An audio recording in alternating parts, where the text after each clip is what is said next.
Welcome to Decades of Horror, the 1980s. You were right, Billy. I am a butthead. This is episode 173, recorded January 20th, 2021. Gruesome Magazine.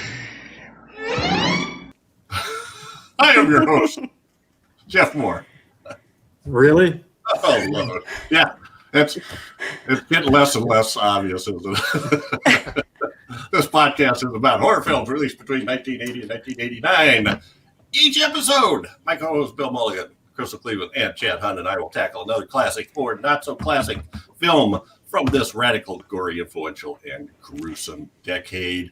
Joining me tonight is Crystal Cleveland, the living dead girl, and co-host of, what are you co-host of? The Gruesome Magazine podcast. Yeah. I'm so fascinated by Bill's cat. I'm like, is he having a society moment back there with the cat? How it's like reaching. It looks like it's like part of the show. I was like, wait a minute. That's awesome. You just disappeared. That's great. What you doing here? You just disappeared for like 5 seconds to go get a drink, and it sounded like all hell broke loose with dogs barking and hitting the wall, and it was amazing. Yeah, it's pretty bad here. Like, I have 3 dogs, and they are not very smart, admittedly. So the moment I hit the stairs, the wooden stairs, I guess they thought it was someone at the door and lost it. And I'm like, it's just me. They even saw me. When we heard you, these dogs are so stupid. They're so stupid.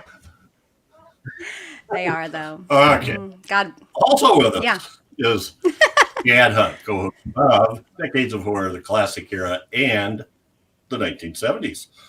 How you doing, Chad?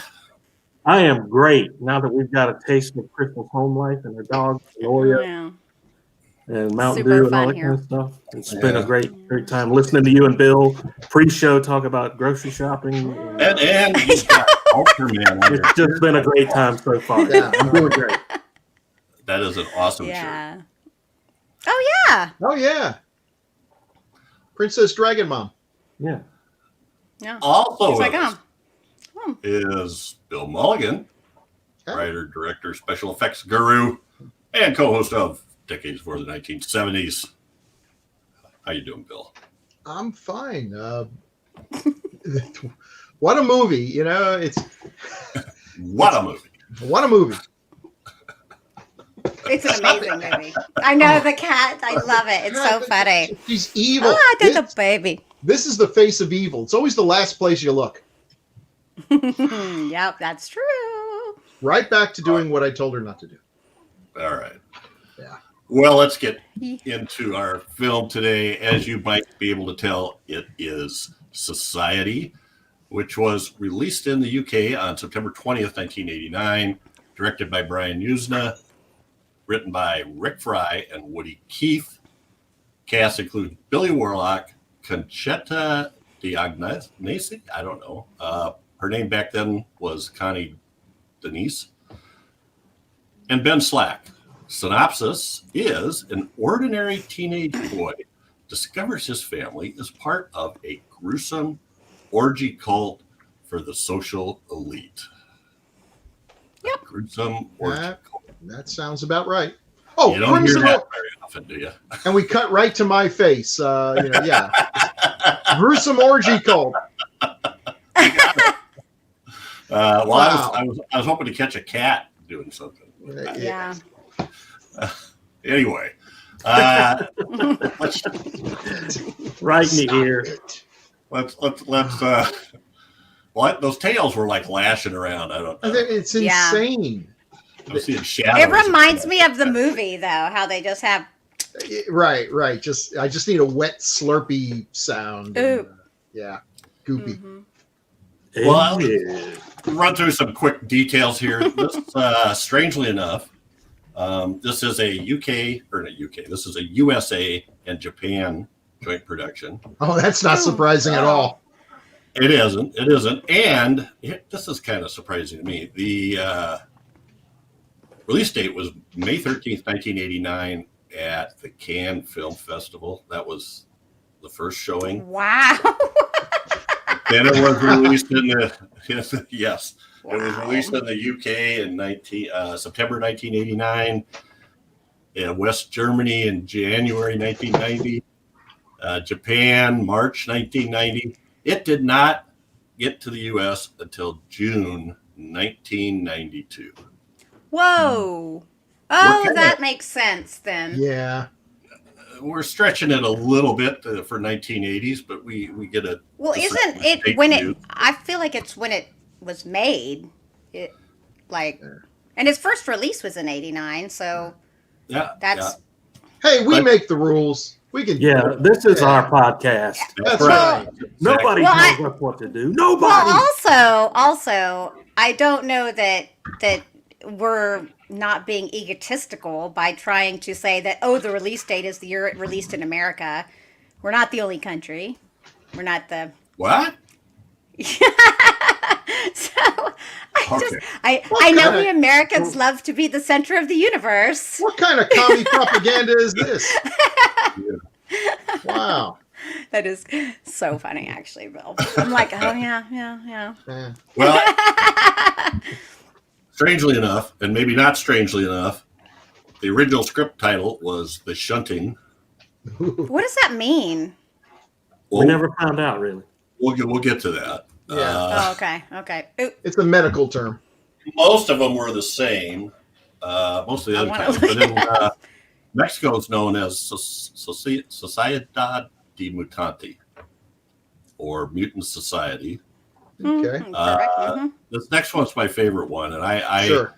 I couldn't even read the Thai. There's no way I could pronounce it, but according to IMDb, which is never wrong, the English translation is "Man sucks man."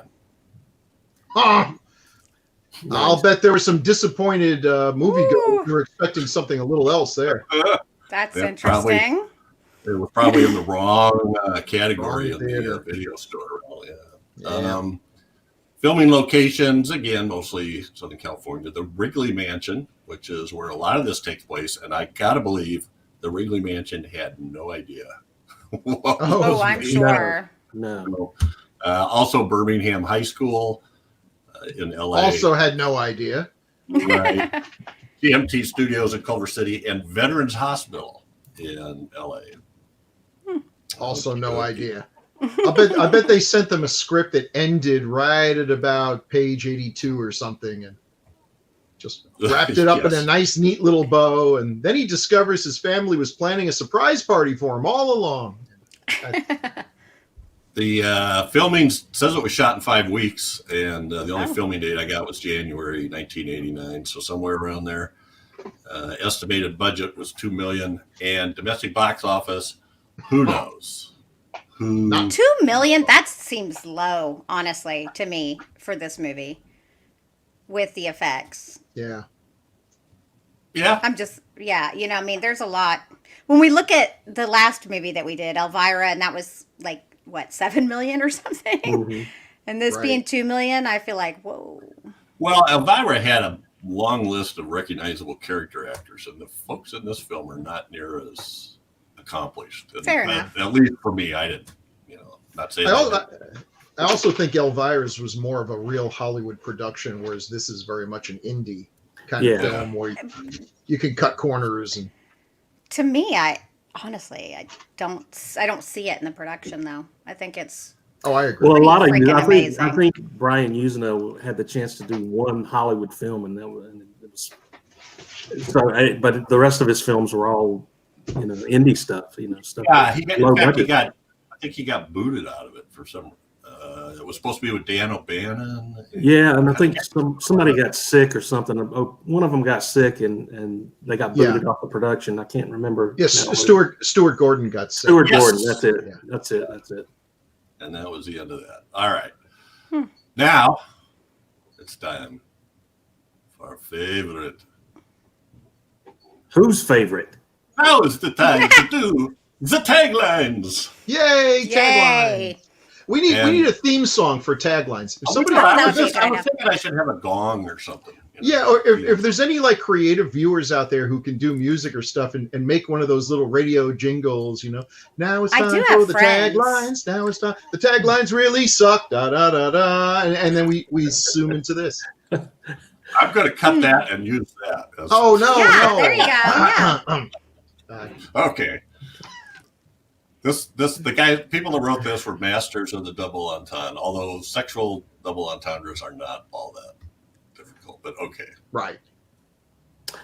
Okay, in Beverly Hills, what you fear is only the beginning. That might be the worst one. That is the worst one. My vote for worst one so far. That's true. What do you fear in Beverly Hills, really, though? Yeah. Nick Nolte. Chihuahuas? Gary Busey? Yeah, both of those guys. You are what they eat. I like that one. Oh, that's simple. That's kind of a clever one Yeah. compared to the rest of them. If you don't belong, they'll eat you alive. That's like high school. Okay. That could be a high school. Right. Mean Girls. On the first page of the yearbook, they could put that in there. High school. It is not what you think it is. Okay.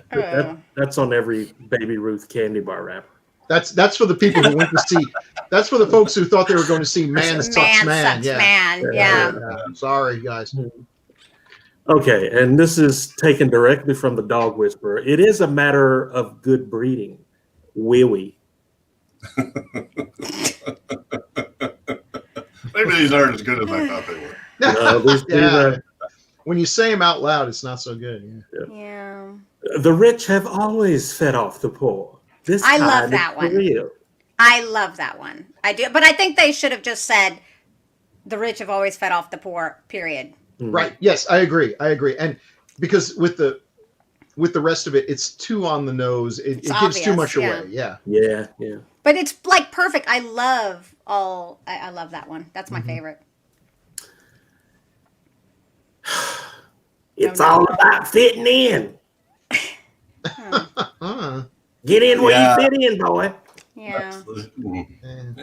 Yeah. Well, imagine the places you can fit in too.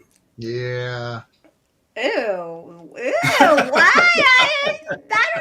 Jeff always goes to weird places. Look at that picture behind you, Crystal. This movie goes to weird places. I mean, well, let's get to. Thanks again, Chad, for totally reading. I owe you something for that. I just can't think what. I'll think of something. Let's do first impressions, and I think this is Crystal's pick, correct? Yes, it was. Yeah. Yeah. So, first impressions. When did you first see this, Crystal, and how was it this time around? Okay, so I don't know how old I was, but I was probably way too young to see this movie because I was like maybe 12 or so. Anyway, I remember watching this movie and just being blown away by what happened at the end, but also being just completely fascinated by this movie. Really the movie goes along in a formula, and it's very stereotypical. It's shot in a certain way. You have the nerd. Well, he's actually a popular jock, but he's still getting picked on, and you have this whole high school drama, and then all of a sudden it's like, I just remember being fascinated by it. I have always really liked body horror. Mm-hmm. I think it's probably one of my favorites. I don't know why. I just think it's kind of beautiful in a weird way. And I just think it's fascinating. And I just remember thinking how crazy this was and how good this movie looked. I think everything is done well in this movie too. Like, the acting is good. I think that the script is good. I think it's all done so well. And even watching this again, of course, I've watched it multiple times throughout the years because it's one of those movies where you're like, oh, you want to see someone get really messed up. The fisting. The fisting gets people. It just gets people. And so, if you really want to freak one out, it's always a good one to show. But watching this again, I was still, can I see some parts of the effects that I'm like, oh yeah, but it's not bad. It's not, and they did a lot. I mean, there's so much to it, and it's very creative and it's very strange and the yeah. There's some creative deaths. I mean, the Inside Out. It's all.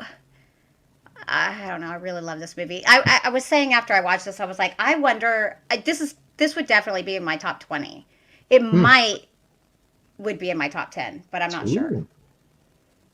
All my top 10 movies would probably be horror movies. And I know Hellraiser is up there, but yeah, I don't know. It's I love that they totally have this whole thing. It's just about the society versus people and how, it says a lot about the human nature and condition. I think we're hopefully kind of moving away from, that sort of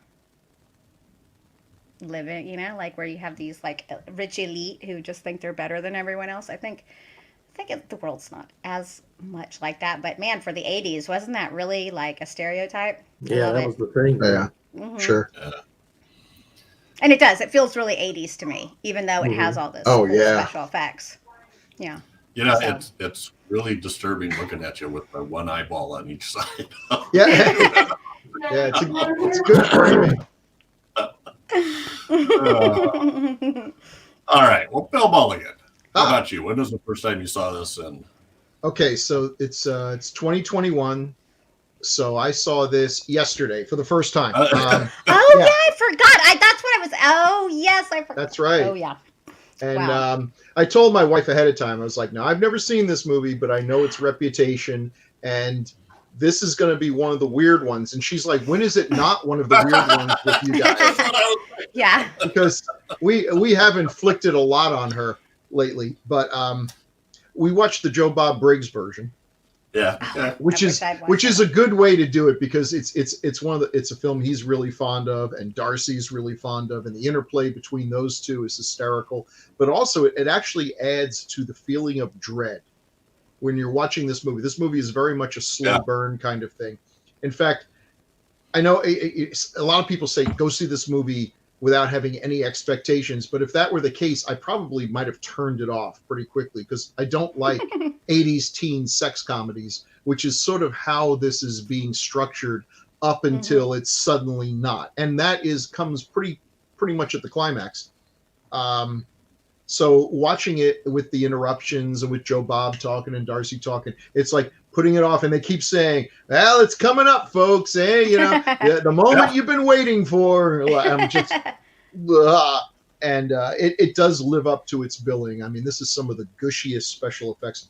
When your special effects are being run by a guy whose name is Screaming Mad George, you're not expecting subtlety here. This is going to be over the top craziness and make a good double feature with obviously it'd make a great double feature with The Thing if you really like wet gummy creepy effects and everything. But I was thinking street trash. Well, you know what else it occurred to me watching this? This was like the low budget brother of Blue Velvet, which is one of my favorite movies, and it's just one of the creepiest. But the whole idea, this poor kid, I could sort of relate to this movie. First of all, Billy Warlock, I don't think I've seen him in anything because I didn't watch the stuff that he was in, but I thought he was really pretty good. He was good, yeah. Mm-hmm. Considering he's playing a character that annoys me because it's one of those characters who makes the wrong decision at every step of the game. Here, I'm gonna give this tape that proves everything's bad to a guy who's clearly doesn't have my best interest in heart. But he's pretty good. And I think a lot of people, myself here, when you're a teenager, you're growing up and everything, there's this fantasy you have that the world is against you, that everything, because the world, of course, revolves around you. You believe that. And what if everyone secretly hated you? Your friends were just putting on an act. Your family doesn't really like you. Maybe they're not really your family. And one day it'll all be revealed. And that's the fantasy that this kid is living. And just slowly peeling back the layers one by one. And Blue Velvet's kind of the same way, where this innocent kid sort of gets hooked up in this horrible subculture that he was totally unaware of. And it goes on from there. So no, it's not Blue Velvet. It's what it is, and it's insane. It really is insane. This movie doesn't make a lick of sense, even in its own weird way. It doesn't make a lick of sense. Things just come out of the blue that aren't explained. Like my favorite character in the whole movie, you all know who I'm going to talk about. The mom who eats hair. Of course. She's this. She looks like she wandered off of a John Waters movie and got lost and just stumbled onto the set here. And who is she? What was her deal? What was the hair thing? What happened to her? Where's her movie? I mean, just put in there. This movie feels like it was written backwards. Like they had the final scene and then they came up with a movie to justify it. Might have been. Mm-hmm. Hold that thought. Yeah. Okay. But for all that, and I think the politics are pretty obvious and everything. It's not subtle. I mean, I like it the way it is. I really do. I could see where I might have enjoyed it more if they either played it totally straight, like another movie that it kind of reminded me of, They Live. Oh yeah. Where it's you discover that everything you thought was true is not. Play it totally straight, even with a crazy premise, or if they went into strict horror, do more of a Blue Velvet horror thing. But as it is, it's partly a parody of teen sex comedies and horror. It's not played straight at all. It's very aware of how crazy it is.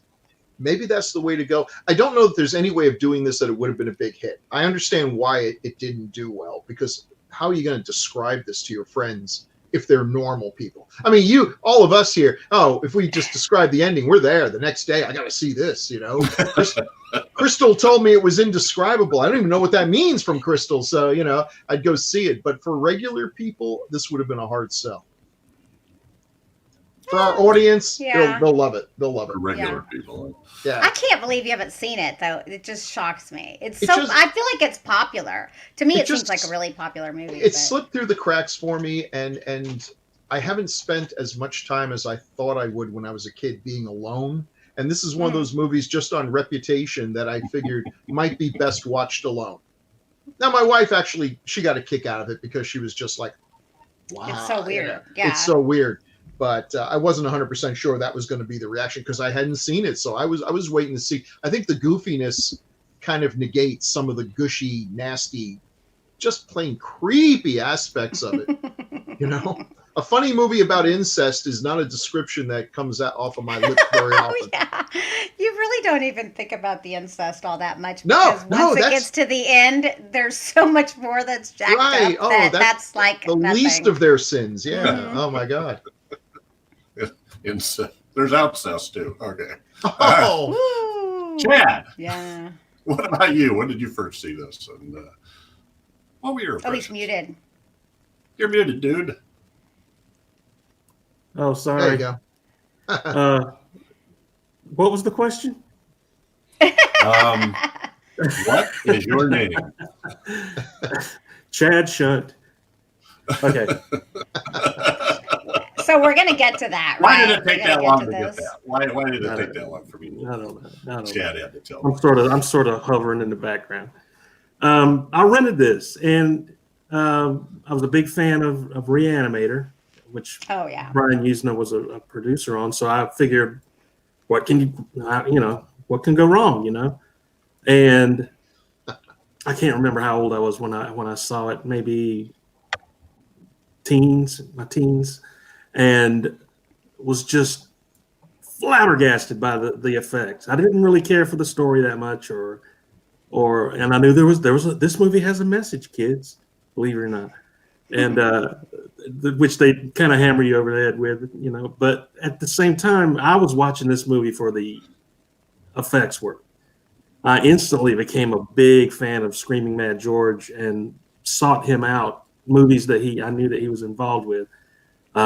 If you've never seen the movie Freak, the Alex Winter movie with Randy Quaid, oh my God, he totally knocks that one out of the park compared to this one. But just amazing effects work, and just the sheer weirdness of it made me like it. I mean, like you guys know, I'm a fan of street trash, so this was just right along with the weirdness of that. So, but it's still been one that I've really liked watching. I fast forward through the Beverly Hills 90210 parts and get straight to the action sometimes, just to see how. And some of it doesn't hold up quite as much, but it's a fun movie effects wise, and it's just and like I think we all watched the Billy Bob version, right? Or Joe Bob version. Yeah. I didn't. You didn't? I wish I had. Which I will. Bill was right. He just keeps going, okay, kids, here we go. We're getting to the end, and that kind of thing, which is all anybody really watches it for. Right. So it's a great movie, and it does hold up as far as that kind of stuff goes. And like Crystal said earlier, it just screams 80s. It is such an 80s movie. Yeah. And it's one of my favorites too. Yeah. So I saw this, I think, I couldn't tell you exactly, but a couple years ago, 2-3 years ago. And I think maybe I saw it when it was on, the last drive-in on Shudder was what got me to finally watch it. It was one of those things where you can't help but look at the poster behind Crystal and think, maybe I should watch this. It? Maybe I should watch this. But maybe I shouldn't. So anyway, and it was same thing for the majority of the movie. I'm thinking, this is kind of lame. But then when it gets to the part that Joe Bob keeps saying is coming, it's great. Those effects are insane. Everything that you talked about, and we spoil the heck out of it. Everybody knows that by now. So, great effects. Billy Warlock, I kept thinking, I know he looks familiar. I I never watched Baywatch, but oh yeah. That's what it was. I forgot he was. Yeah. Okay. You guys know Dick Warlock from Halloween, the stuntman. Yes. It's his son. Oh, okay. Yeah. It's his son. Yeah. And he's got that. He's kind of got a Michael J. Fox vibe going on there, Well, he's definitely got the hair going. With the pseudo mullet going on. Yeah. So anyway, it's a fun movie to watch, and I do think Joe Bob helps it. But I'm with Bill in that it doesn't make a lot of sense. And Bill, you're absolutely right. One of the things I read about this was that Yuzna said, I kind of started with the effects and the gags we wanted to do and worked backwards and tried to fit a script to it. And I didn't really care if it made sense because I wanted it to be surreal anyway. So okay. Oh, that's a good way to describe it, really. Well, that's a good justification. But the people don't do. I don't know. Kept doing stuff you wouldn't think was. And that might be why it did better in Europe than it did here, because they're kind of into that. Yeah. Well, guess what else was a big hit in Europe? What? Baywatch. Oh, so he was part of that. Okay. He's part of Baywatch. I mean, David Hasselhoff was huge in Germany, I think, when he that's true. Yeah, that never made sense. Yeah. Maybe that's his first movie, actually. But he was a little ticked that it didn't do better, Brian Yuzna. So, speaking of Brian Yuzna, you got Bill. Thanks for putting this together. Sure. You did mention Bride of Reanimator. What about these other ones? I have not. I freaking love Return of the Living Dead 3. Yeah, I thought you would. I love Faust. Yes. Faust is based on a comic that is not Super. for children. Yeah. Oh, the goriest comic ever. Yeah. And But the dentist was a big hit. too. Yeah, they're all bueno. I mean, I should have made another one showing what his real big significant contribution to horror were the movies that he produced.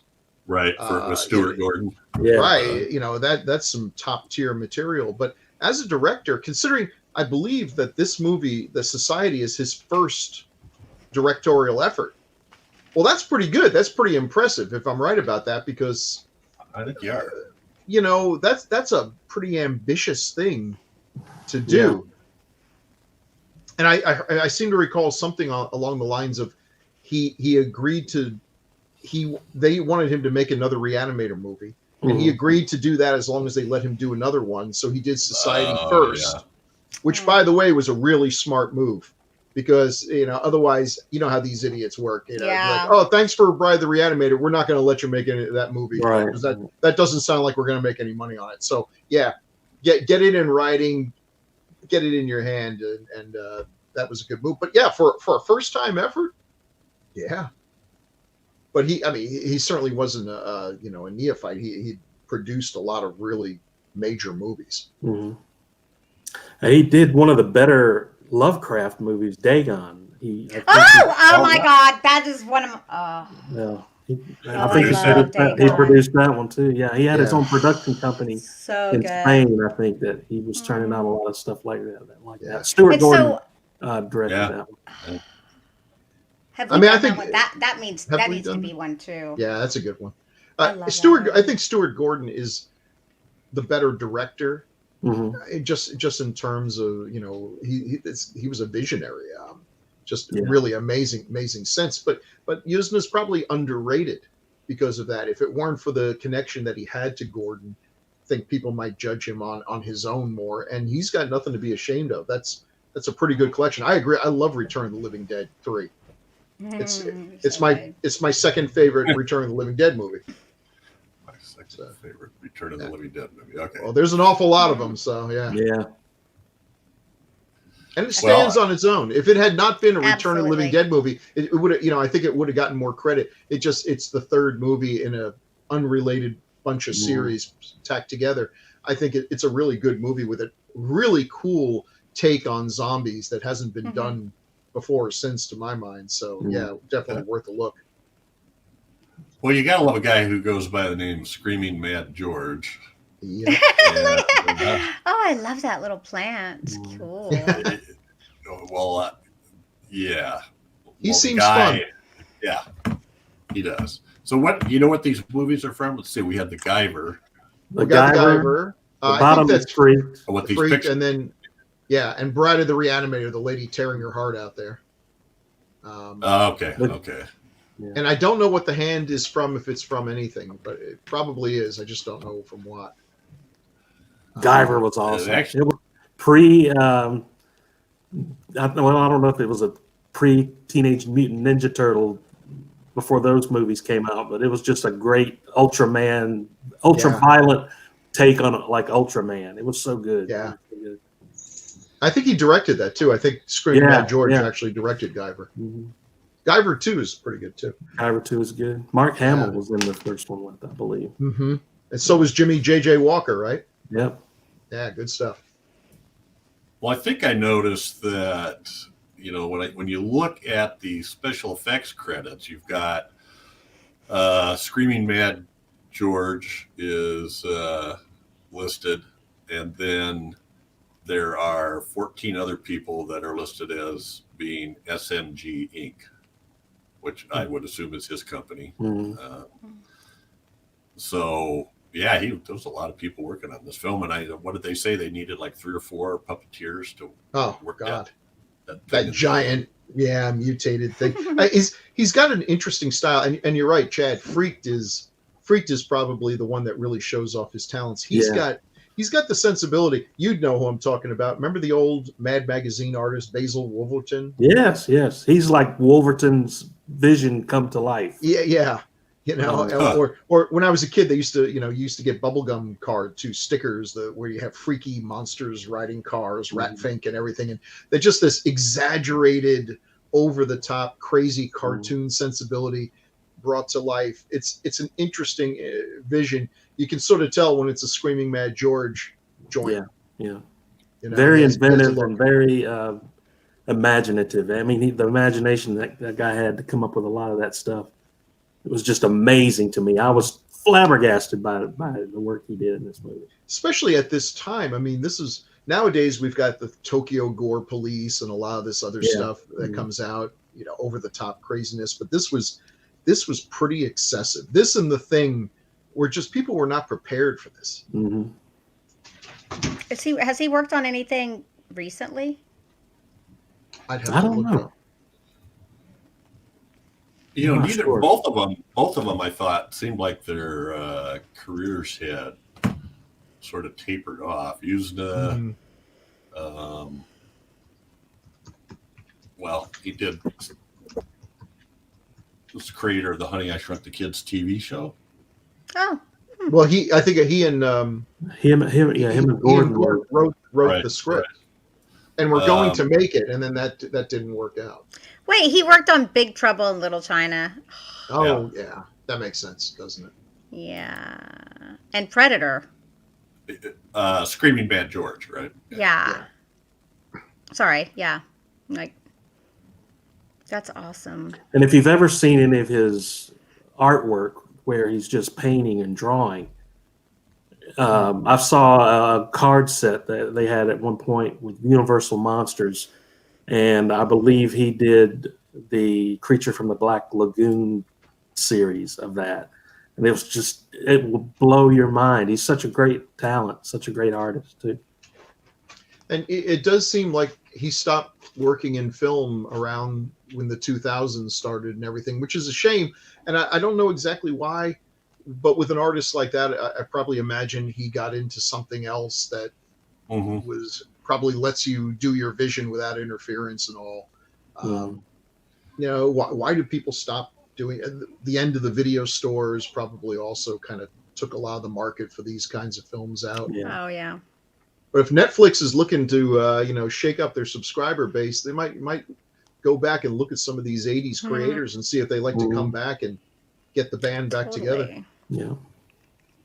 Oh, there you go. So I was looking, again, I'm going to blame this on IMDb, but there's a piece in there that says, in medicine, a shunt is a hole or a small passage which moves or allows movement of fluid from one part of the body to another. Ew. It may describe either congenital or acquired shunts, and acquired shunts, sometimes referred to as iatrogenic shunts, Sure. biological or mechanical, which is way more than I wanted to know. But I get the move fluid from one point to another. It would be so great. It'd be so great if in the dictionary next to that they had a picture from this movie with like the face just folded into this poor sap. Well, Joe gave about 5 or 6 other definitions that were all misleading and wrong. Yeah, well, but he's right. But those were all true. I mean, shunting on railroad lines, that kind of stuff. So anyway,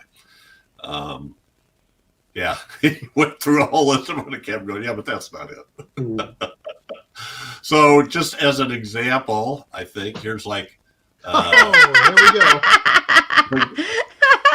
The guy on the left is the beginning, one of the early shunts, I think. He's, I don't know, are they becoming all part of each other, or is he sucking stuff No, out, they're eating. Yeah, they're eating him. Yeah. We don't know. They're what's totally going on. eating him. And like, I feel like whatever that goo is that they're secreting is like partially breaking him down, breaking down his tissue. Oh, it seems like it. Yeah, that's what sort of makes it so they get...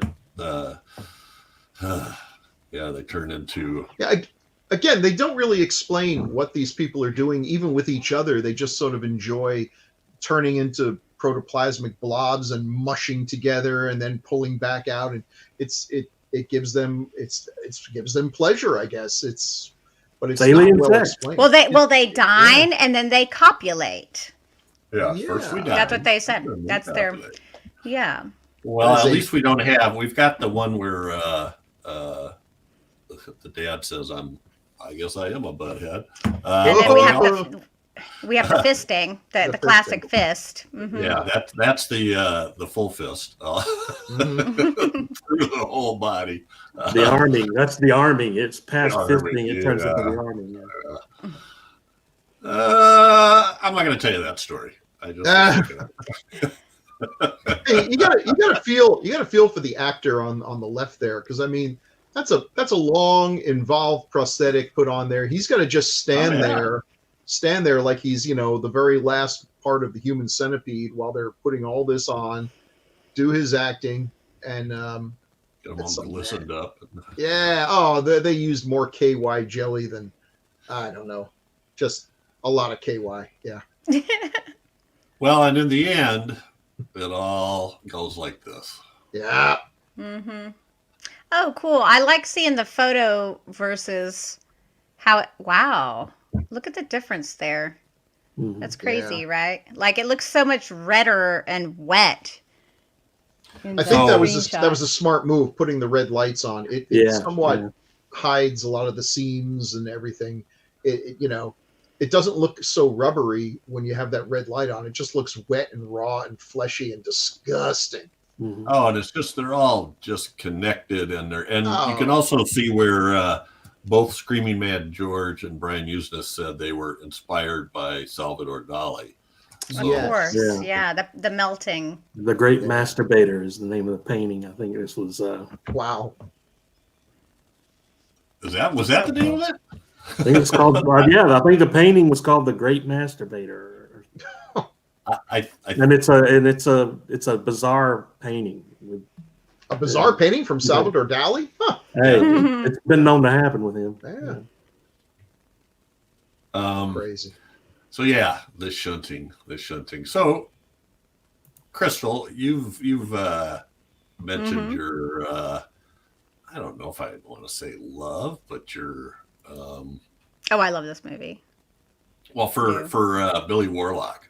Is this? Oh yeah, no. Oh no. Well, I mean, and other totally my things, or type. just But in this I've only movie that seen. I don't know. I totally remember him though. And when you mentioned Baywatch, I'm like, oh yeah. But I never really watched Baywatch.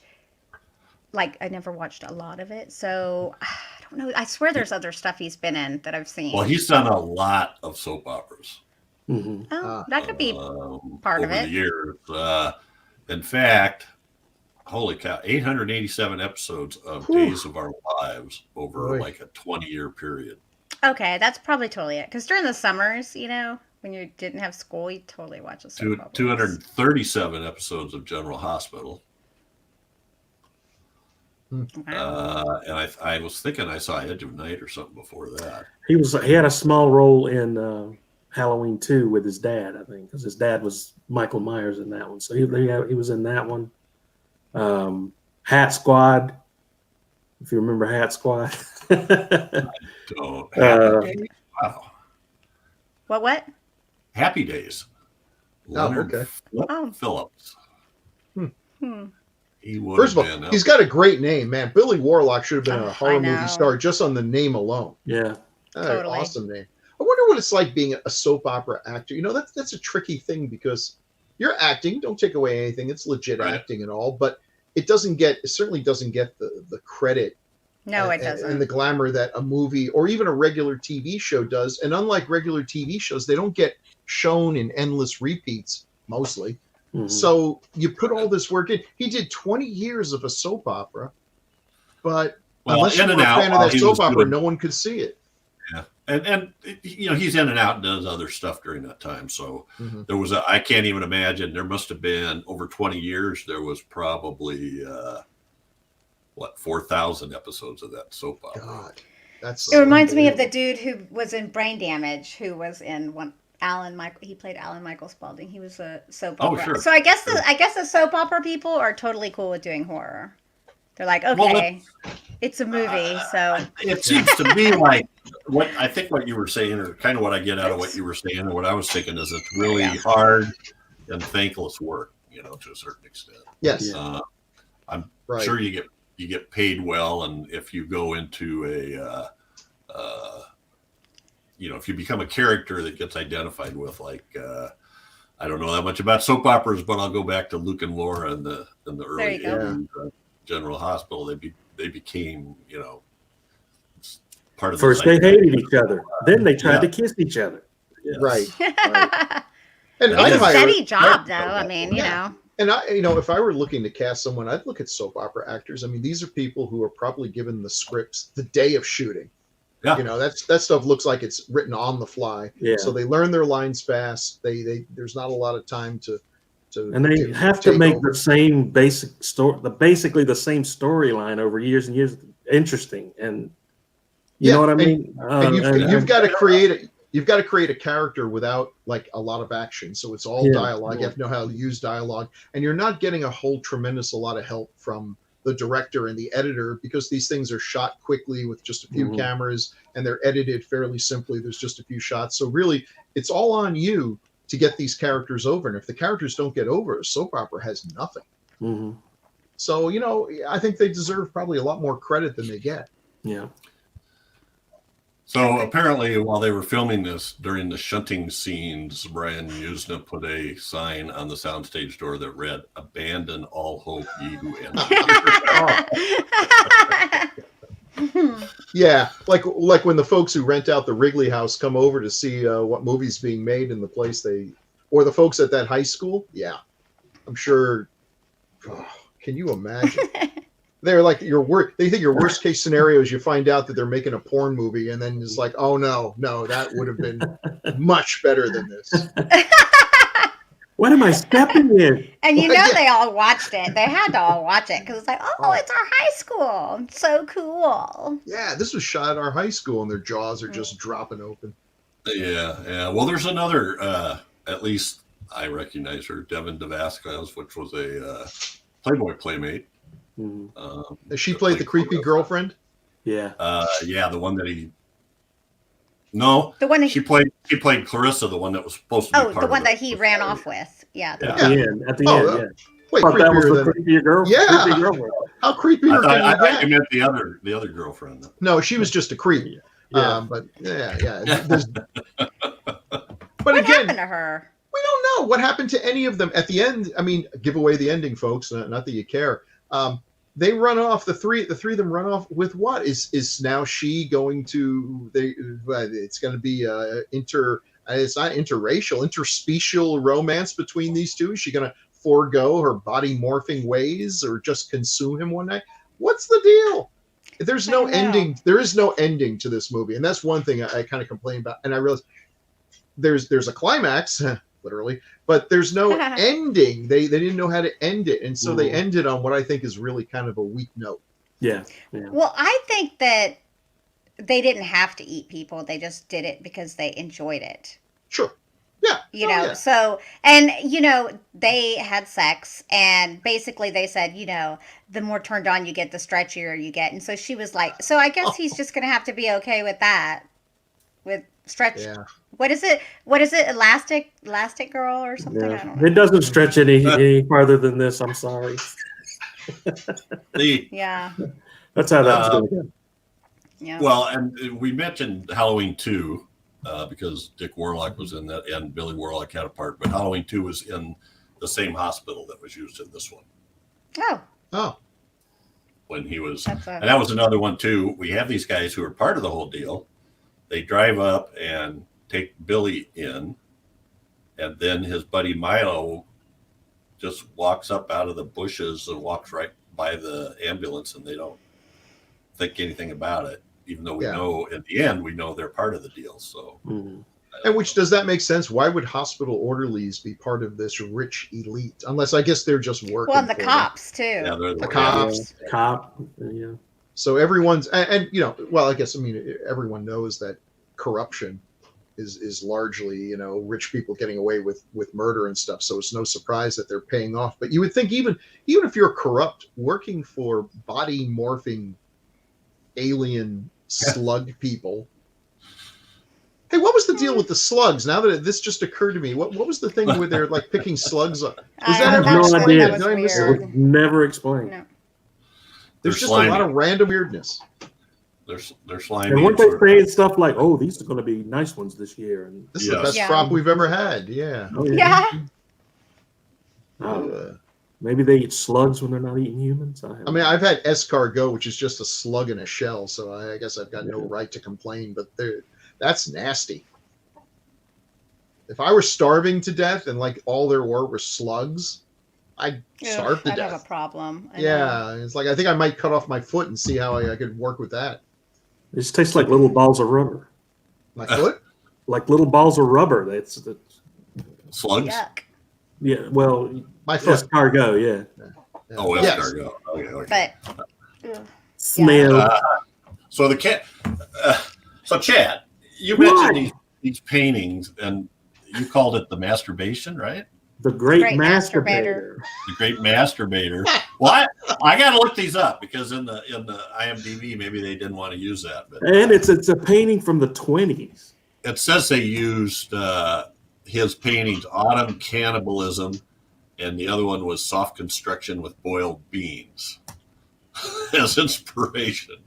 And I looked those two up, and I can't figure out what either one of them is trying to show. But now I got to look up the Great. He was a strange man. Yeah. A Salvador Dali. Yeah.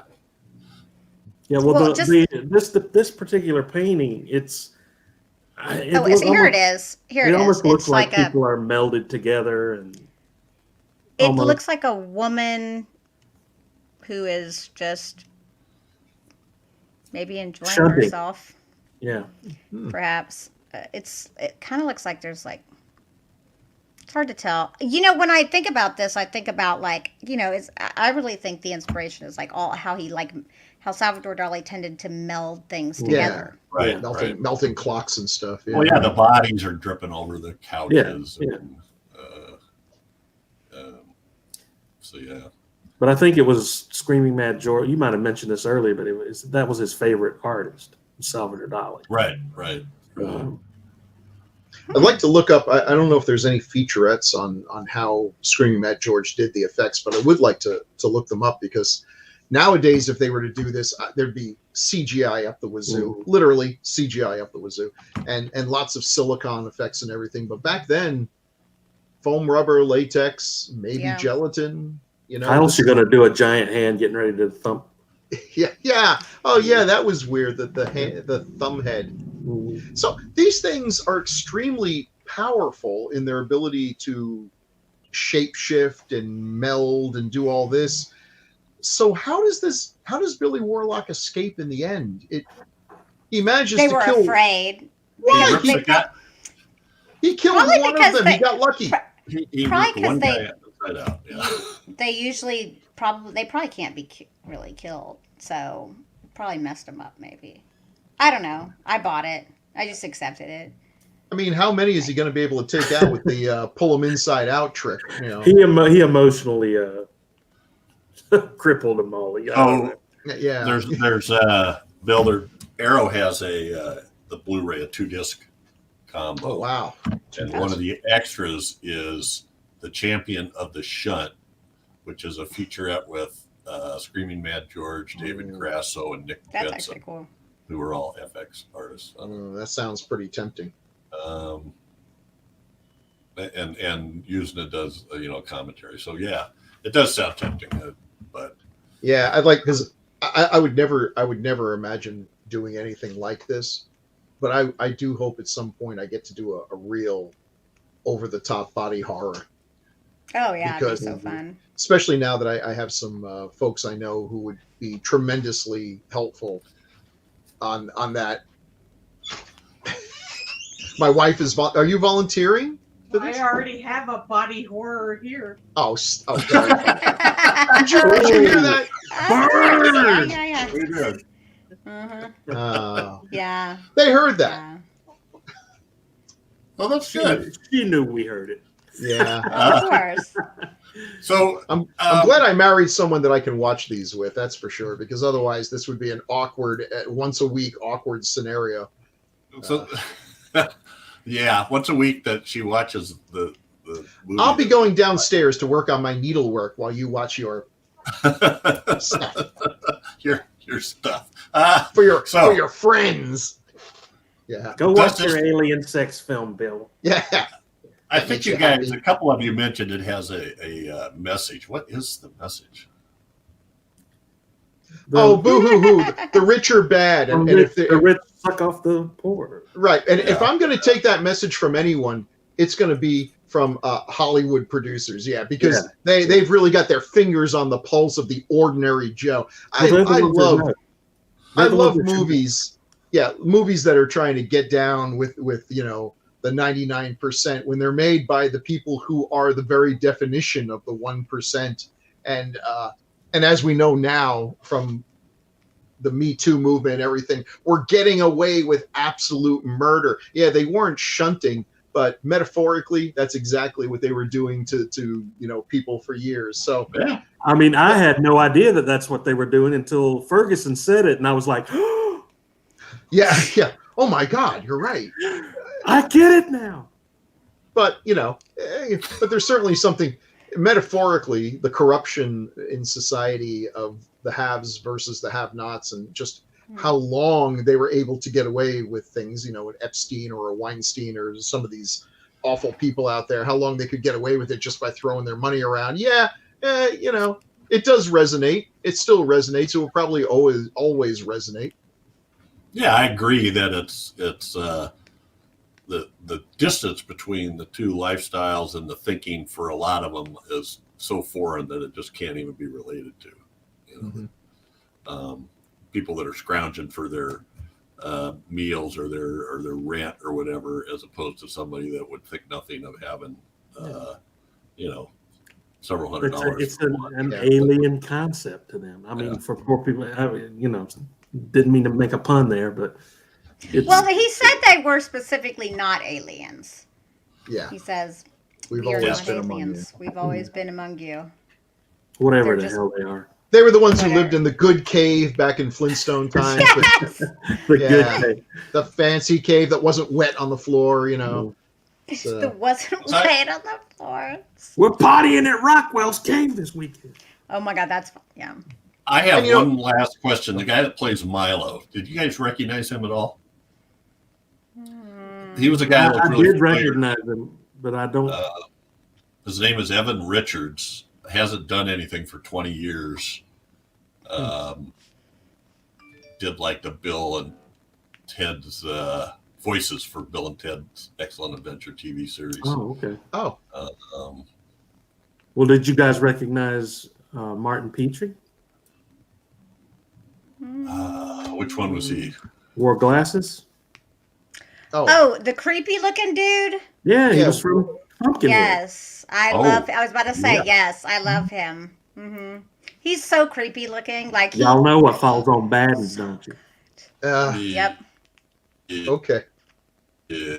That is. Whoa. I did not. Wow. That was a trip. Yeah, Jeff, your voice kind of shunted there for a minute. That's a thing I do periodically. Wow. Well, let's He's tripping on me, everybody. Party at Jeff's house. Let's wrap this up. Crystal, anything we didn't talk about that you want to talk about or have said about society before we? If you haven't seen it, you should totally go see it. I'm shocked that Bill hadn't seen it. I would have paid money that he had seen it. So don't wait 60 years. Don't be like me. Totally. It's on Shudder. Yeah. Bill, how about and you? Amazon, I think too. Definitely watch it. And I mean, I guess the best way to ever watch a movie is to watch it in its proper form. But no, I would say watching this with Joe Bob for the first time made it more entertaining than it would otherwise have been. I think this is one of those things that really plays to the strength of the Joe Bob format. And again, the interplay between him and Darcy is just a lot of fun, especially when this movie's involved. It was. That was pretty funny. He actually makes reference to, he says something about how, telling the big long story about how Brian Yuzna ended up in Hollywood doing what he did. And but I already did that on our show on the Reanimator, so you have to go back. Got to go back and watch. Well, that's an excuse to go watch Reanimator again, so that's good. Chad, how about yourself? Good one. Oh yeah, if you're watching this podcast or listening to it and you like what we do here, then you'll like Society. I'm sure most of you have seen it already. So it's one of those that are just everybody's heard of it and everybody knows what it's about, and so it's almost a culty status to it, and legendary in a way too because of that ending scene. So yeah, I highly recommend it. If you haven't seen it, yeah, you need to go get it in you. Oh boy! Yikes! So yeah, this is a seriously gooey film. Oh, very gooey. Slime, etc. And the effects, a couple of those effects are just gobsmacking, I'd say. The whole arming thing. And by the way, you guys ever seen a veterinarian do artificial insemination of a sow? No. Why would we No. ever have seen that? No, of course not. Like, what I'll the? tell you about it. Of course, Chad. No, Of no, course. don't Of tell course us. you have Chad. Yeah. Well, I grew up on a farm, so There's some. Oh, you have an similarities. excuse then, but I didn't enjoy it. I'll say that. That is so gnarly. Hey, Crystal, you with me? We are not going to go to YouTube as soon as this No. is over and look that up, right? No. I'm not alone here. Okay. All right. Well, first they take a glove and they go, Oh. "Hey, I feel like this." Oh, glove. Well, aren't we hoity-toity? That is so gross. Why? Wait, okay, Well, what was one your of the- point, Jeff? Yeah, where were you going with this, Jeff? One of the jobs that I did. Hold on, One are of we the really going to projects- talk about hog insemination? And this will be quick. Yeah, that's what she said. What the One of pig the- said. One of the projects I did when I first started my last job as an engineer was with a company that we affectionately called the Sheep Keeper, which was an instrument designed for artificial insemination of sheep. In the process, somehow or another, we got involved with a woman veterinarian who was demonstrating Where's this going? artificial I know. insemination of a sow, and the thing that they use got sucked up, and she had to reach in and get it out. So arm deep. So Was the pig okay? yeah, oh yeah. She was delicious. That seems Chad knows what I'm super- talking about. He's nodding. Yeah, I know what you're talking about. It happens more than you care to think. Yeah. Oh, yeah, Especially if you it do. happens once, it's more than I care to think about it. Oh my God. Not something I ever expected to see a veterinarian, Okay. let alone a woman veterinarian, with her arm completely buried in the cervix of a hog. Or of a Is pig. that anyway. just made you think about this movie? Oh my God. Well, the fisting thing, sticking the arm yeah, up and yeah. coming out the Mhm. yeah. Yeah. That's pretty All this crazy. movie was missing was a monkey with a scalpel. Wow. All right, And I'm we gotta still put looking this for that out movie. before I think of something else. Yes, please. I Let's can't cut help this short. Word Please, association- Jeff, tell us of more animal inseminations that you've. It's word association. Well, the reproductive organs of a sheep are quite different than other. Anyway, hey, if you like our podcast, Who would like our podcast after you that donate. conversation? if you donate to Patreon, Doc wants these Patreon. monetized, does he? Okay. yeah, if you donate to our Patreon account, you get to see these a couple weeks early. What, inseminations? You could- Released the Decades of Horror podcast videos are released a couple weeks early, so Yay. that's one perk you can Yeah. get. So you get And- to walk. You get to walk into the office holding your head like, "Oh my God, oh my God!" And they're like, "What Right. happened?" It's like, you can wait a couple weeks and you'll find out what happened on that podcast. Yeah. Oh, geez. Oh boy. To get my CAD drawings out. So I hear deliverance banjos playing in the background. yes, Crystal. Yeah. What else should they do? They need to give us to like us. They need to. Oh, they need to. Oh, subscribe. yeah, duh. You totally need to like this video, comment below, and subscribe, of course, and share with your friends. Share. Share. Like if you love and us at all, share. I mean, we Yes, want to and be leave us loved. comments. We love comments. We will. You got some let you know. people in your life that need more conversation about hog insemination? Well, look no further. Yeah. Send your questions to Jeff or Chad. Yeah. I stopped what are we answering doing? those questions years so ago. weird. Our So next weird. movie is one picked by Chad. What are we doing, Chad? John Carpenter's Prince of Darkness. Yay. You had me at John Carpenter and 80s. Mhm. Yep. Yes, sir. That's going to be a fun one. And speaking of Yes. which, Scream Factory just came out with a 4K scan version of that.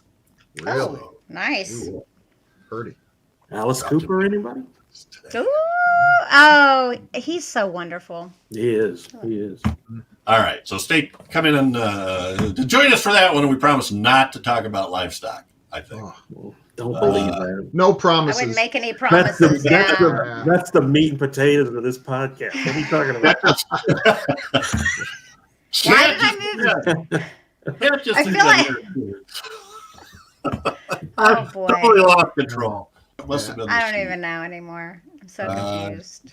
Catch us again here in 2 weeks for another great Oh my- horror movie in the 1980s, as only decades of horror can do it. Say good night. Good night. I'm sorry. Good night, Good everybody. night. We're sorry. Good night, everybody.